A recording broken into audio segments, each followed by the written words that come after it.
ನಮಸ್ಕಾರ ಎಲ್ಲರಿಗೂ. ಇವತ್ತು ಇಂಡಿಪೆಂಡೆನ್ಸ್ ಡೇಗೆ ಸ್ಪೆಷಲ್ ಆಗಿ ಟ್ರೈ ಕಲರ್ ಚಕ್ಲಿ ಟ್ರೈ ಮಾಡೋಣ. ಬನ್ನಿ ಸ್ಟಾರ್ಟ್ ಮಾಡೋಣ. ಮೊದಲನೇದಾಗಿ ಒಂದು ಮಿಕ್ಸಿಂಗ್ ಬೌಲ್ಗೆ 1 ಕಪ್ಪಷ್ಟು ಅಕ್ಕಿ ಹಿಟ್ಟು ತಗೋತಾ ಇದ್ದೀನಿ. ಅದಕ್ಕೆ 1/4 ಕಪ್ಪಷ್ಟು ಪುಟಾಣಿ ಹಿಟ್ಟು, 1 ಸ್ಪೂನಷ್ಟು ಜೀರಿಗೆ, 1 ಸ್ಪೂನ್ ಎಳ್ಳು, ಸ್ವಲ್ಪ ಅಜ್ವೈನ್ ಮತ್ತು ರುಚಿಗೆ ತಕ್ಕಷ್ಟು ಉಪ್ಪು ಮತ್ತು ಅರ್ಧ ಸ್ಪೂನಷ್ಟು ಕಾಳುಮೆಣಸಿನ ಪುಡಿ ಹಾಕೋತಾ ಇದ್ದೀನಿ. ಇದೆಲ್ಲನೂ ಚೆನ್ನಾಗಿ ಮಿಕ್ಸ್ ಮಾಡ್ಕೊಳ್ಳೋಣ. ಇವಾಗ 3 ಟೇಬಲ್ ಸ್ಪೂನಷ್ಟು ತುಪ್ಪನ ಕಾಯಿಸ್ಬಿಟ್ಟು ಬಿಸಿದನ್ನೇ ಹಾಕೋತಾ ಇದ್ದೀನಿ. ಸ್ಪೂನಲ್ಲೇ ಚೆನ್ನಾಗಿ ಮಿಕ್ಸ್ ಮಾಡಿಕೊಂಡು ಆಮೇಲೆ ಕೈಯಲ್ಲಿ ಚೆನ್ನಾಗಿ ಮಿಕ್ಸ್ ಮಾಡ್ಕೊಳ್ಳೋಣ. ಇದು ವೈಟ್ ಚಕ್ಲಿ ಮಾಡ್ಕೋತಾ ಇರೋದು, ಹಾಗಾಗಿ ಖಾರಕ್ಕೆ ಪೆಪ್ಪರ್ ಪೌಡರ್ ಯೂಸ್ ಮಾಡಿದ್ದೀನಿ. ಹಚ್ಚ ಖಾರದ ಪುಡಿ ಯೂಸ್ ಮಾಡಿದ್ರೆ ಕಲರ್ ಚೇಂಜ್ ಆಗಿಬಿಡುತ್ತೆ.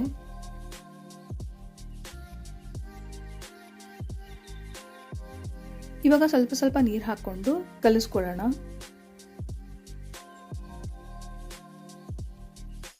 ಚೆನ್ನಾಗಿ ನಾದ್ಕೊಂಡು ಕಲಿಸ್ಬೇಕು. ಆವಾಗಲೇ ಚಕ್ಲಿ ಒತ್ತುವಾಗ ಮುರಿದು ಹೋಗದೆ ನೀಟಾಗಿ ಬರುತ್ತೆ. ಹಿಟ್ಟು ಕಲಿಸ್ಕೊಂಡಿದ್ದಾಗಿದೆ, ಸೈಡಲ್ಲಿ ಎತ್ತಿಟ್ಬಿಡೋಣ ಮುಚ್ಚಿಟ್ಬಿಟ್ಟು. ಚಕ್ಲಿ ಹುರುಳಿಗೆ ಸೈಡಿಗೆ ಪೂರ್ತಿ ಎಣ್ಣೆ ಹಚ್ಕೊಳ್ಳೋಣ, ಹಿಟ್ಟು ಹತ್ತದೇ ಇರೋ ಥರ. ಕಲಸಿಟ್ಕೊಟ್ಟಂತ ಹಿಟ್ಟನ್ನ ಫಿಲ್ ಮಾಡಿ ಚಕ್ಲಿ ಮಾಡ್ಕೊಳ್ಳೋಣ.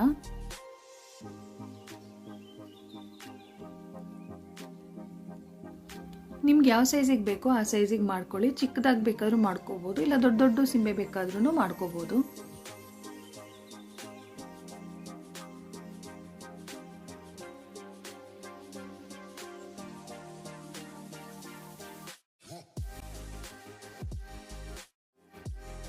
ಮೂರು ಥರದ ಚಕ್ಲಿನೂ ತುಂಬ ಚೆನ್ನಾಗಿರುತ್ತೆ, ಟ್ರೈ ಮಾಡಿ ನೋಡಿ.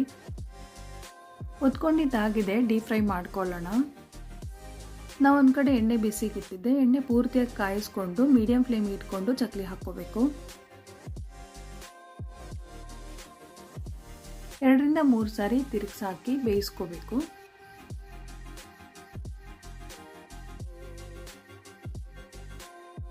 ಗುಳ್ಳೆಗಳೆಲ್ಲ ಕಡಿಮೆ ಆದಮೇಲೆ ಹೊರಗಡೆ ತೆಕ್ಕೊಳ್ಳೋಣ. ನೋಡಿ, ರೆಡಿಯಾಗಿದೆ. ವೈಟ್ ಚಕ್ಲಿ ರೆಡಿಯಾಗಿದೆ. ಇವಾಗ ಆರೆಂಜ್ ಕಲರ್ ಚಕ್ಲಿಗೆ ರೆಡಿ ಮಾಡ್ಕೊಳ್ಳೋಣ.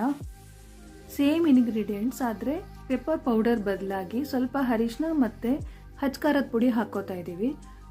ಒಂದು ಅರ್ಧ ಸ್ಪೂನಷ್ಟು ಅರಿಶಿನ, 1 ಸ್ಪೂನಷ್ಟು ಹಚ್ಚ ಖಾರದ ಪುಡಿ ಹಾಕೋತಾ ಇದ್ದೀನಿ. ಖಾರಕ್ಕೆ ನೀವು ನೋಡ್ಕೊಂಡು ಹಾಕ್ಕೊಳ್ಳಿ. ಮಿಕ್ಕಿದೆಲ್ಲ ಸೇಮ್ ಪ್ರೊಸೆಸ್ಸೇ ಇರುತ್ತೆ. ಆಲ್ರೆಡಿ ನನ್ನ ಚಾನಲಲ್ಲಿ ಚಕ್ಲಿನ ಕ್ರಿಸ್ಪಿಯಾಗಿ ಹೇಗೆ ಮಾಡೋದು ಅಂತ ಅಪ್ಲೋಡ್ ಮಾಡಿದ್ದೀನಿ. ಹಾಗಾಗಿ ಈ ವಿಡಿಯೋನಲ್ಲಿ ಡೀಟೇಲಾಗಿ ಎಕ್ಸ್ಪ್ಲೈನ್ ಮಾಡ್ತಾ ಇಲ್ಲ. ಆ ವಿಡಿಯೋ ಲಿಂಕ್ನ ಐಕಾರ್ಡಲ್ಲಿ ಹಾಕಿದ್ದೀನಿ, ಚೆಕ್ ಮಾಡಿ. ಈ ವಿಡಿಯೋನಲ್ಲಿ ಬೇರೆ ಬೇರೆ ಕಲರಲ್ಲಿ ಹೇಗೆ ಮಾಡ್ಬೋದು ಅಂತ ಮಾತ್ರ ಫೋಕಸ್ ಮಾಡಿ ತೋರಿಸ್ತಾ ಇದ್ದೀನಿ.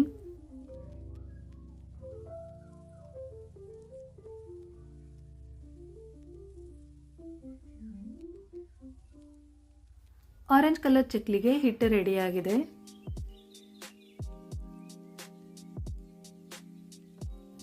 ಚಕ್ಲಿ ಹೊತ್ಕೊಳ್ಳೋಣ. ಈ ಚಕ್ಲಿ ರೆಗ್ಯುಲರ್ ಆಗಿ ಮಾಡೋ ಅಂಥದ್ದೇ. ಕಲರ್ ಚೆನ್ನಾಗಿ ಬರಬೇಕಂದ್ರೆ ಖಾರದ ಪುಡಿ ಕಲರ್ ಚೆನ್ನಾಗಿರಬೇಕು. ಕಾಶ್ಮೀರಿ ಚಿಲ್ಲಿ ಪೌಡರ್ ಯೂಸ್ ಮಾಡಿದ್ರೆ ಕಲರ್ ಚೆನ್ನಾಗಿ ಬರುತ್ತೆ. ಹೊತ್ಕೊಂಡಿದ್ದಾಯಿತು, ಡೀಪ್ ಫ್ರೈ ಮಾಡ್ಕೊಳ್ಳೋಣ.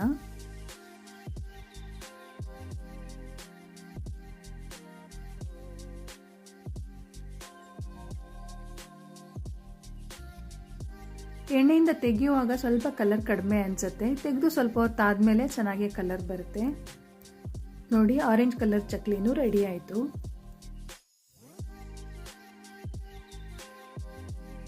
ಇವಾಗ ಗ್ರೀನ್ ಕಲರ್ ಚಕ್ಲಿ ಹೇಗೆ ಮಾಡೋದು ಅಂತ ನೋಡೋಣ. ಇದಕ್ಕೆ ಪಾಲಕ್ ಚಕ್ಲಿ ಅಂತಾನೂ ಹೇಳ್ತಾರೆ. 1 ಹಿಡಿಯಷ್ಟು ಪಾಲಕ್ ಸೊಪ್ಪನ್ನ ಚೆನ್ನಾಗಿ ತೊಳೆದ್ಬಿಟ್ಟು ಮಿಕ್ಸರ್ ಜಾರಿಗೆ ಹಾಕ್ಕೊಳ್ಳೋಣ. ಜೊತೆಗೆ 3 ಮೆಣಸಿನ್ಕಾಯಿ ಹಾಕ್ಕೊಂಡು ಗ್ರೈಂಡ್ ಮಾಡ್ಕೊಳ್ಳೋಣ. ಸಣ್ಣದಾಗಿ ಗ್ರೈಂಡ್ ಮಾಡ್ಕೋಬೇಕು. ಸ್ವಲ್ಪ ನೀರು ಹಾಕ್ಕೋಬೋದು. ಈ ಹಿಟ್ಟಿಗೆ ಹಸಿಮೆಣಸಿಕಾಯಿ ಹಾಕ್ತಾ ಇರೋದ್ರಿಂದ ಅರಿಶಿನ ಮತ್ತು ಹಚ್ಚ ಖಾರದ ಪುಡಿನ ಸ್ಕಿಪ್ ಮಾಡ್ತಾ ಇದ್ದೀವಿ. ಮಿಕ್ಕಿದ ಪ್ರೋಸೆಸ್ ಎಲ್ಲ ಸೇಮ್ ಇರುತ್ತೆ, ಆದರೆ ಕಲಸುವಾಗ ನೀರಿನ ಬದಲು ನಾವು ಪಾಲಕ್ ಪ್ಯೂರಿನ ಯೂಸ್ ಮಾಡ್ಕೋತೀವಿ ಅಷ್ಟೇ.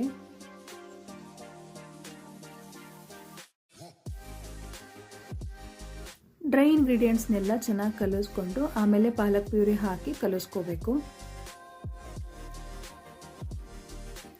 ನಾನಿಲ್ಲಿ ಸ್ವಲ್ಪ ಕ್ವಾಂಟಿಟಿಯಲ್ಲೇ ಮಾಡ್ತಾ ಇದ್ದೀನಿ, ಹಾಗಾಗಿ 1 ಹಿಡಿಯೋಷ್ಟು ಪಾಲಕ್ ತೊಗೊಂಡಿದ್ದೀನಿ. ನೀವು ಸ್ವಲ್ಪ ಕ್ವಾಂಟಿಟಿ ಜಾಸ್ತಿ ಮಾಡೋರು ಇನ್ನು ಸ್ವಲ್ಪ ಜಾಸ್ತಿ ಪಾಲಕ್ ಸೊಪ್ಪು ತೊಗೊಂಡು ಗ್ರೈಂಡ್ ಮಾಡ್ಕೊಳ್ಳಿ.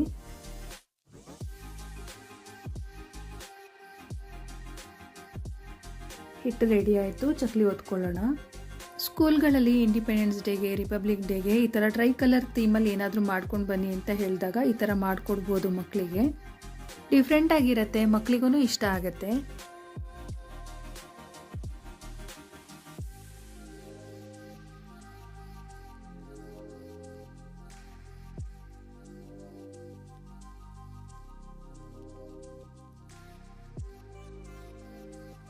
ಕಲರ್ಫುಲ್ಲಾಗಿ ಕಾಣಿಸ್ತಾ ಇದೆ ಅಲ್ವಾ? ಹೊತ್ಕೊಂಡಿದ್ದಾಗಿದೆ, ಡೀಪ್ ಫ್ರೈ ಮಾಡ್ಕೊಳ್ಳೋಣ. ಪಾಲಕ್ ಚಕ್ಲಿನ ಲೋ ಫ್ಲೇಮಲ್ಲಿ ಇಟ್ಬಿಟ್ಟೇ ಫ್ರೈ ಮಾಡ್ಕೋಬೇಕು. ಮೀಡಿಯಮ್ ಫ್ಲೇಮಲ್ಲಿ ಇಟ್ಟು ಫ್ರೈ ಮಾಡ್ಕೊಂಡ್ರೂ ಒಂದೊಂದ್ಸರಿ ಕಲರ್ ಚೇಂಜ್ ಆಗಿಬಿಡುತ್ತೆ. ನಂಗೆ ಫಸ್ಟ್ ಟೈಮ್ ಮಾಡಿದಾಗ ಆ ಥರ ಆಗಿತ್ತು. ಹಾಗಾಗಿ ಲೋ ಫ್ಲೇಮಲ್ಲಿ ಇಟ್ಕೊಂಡು ನಿಧಾನವಾಗಿ ಫ್ರೈ ಮಾಡ್ಕೋಬೇಕು, ಕಲರ್ ಹಾಗೇ ಇರುತ್ತೆ.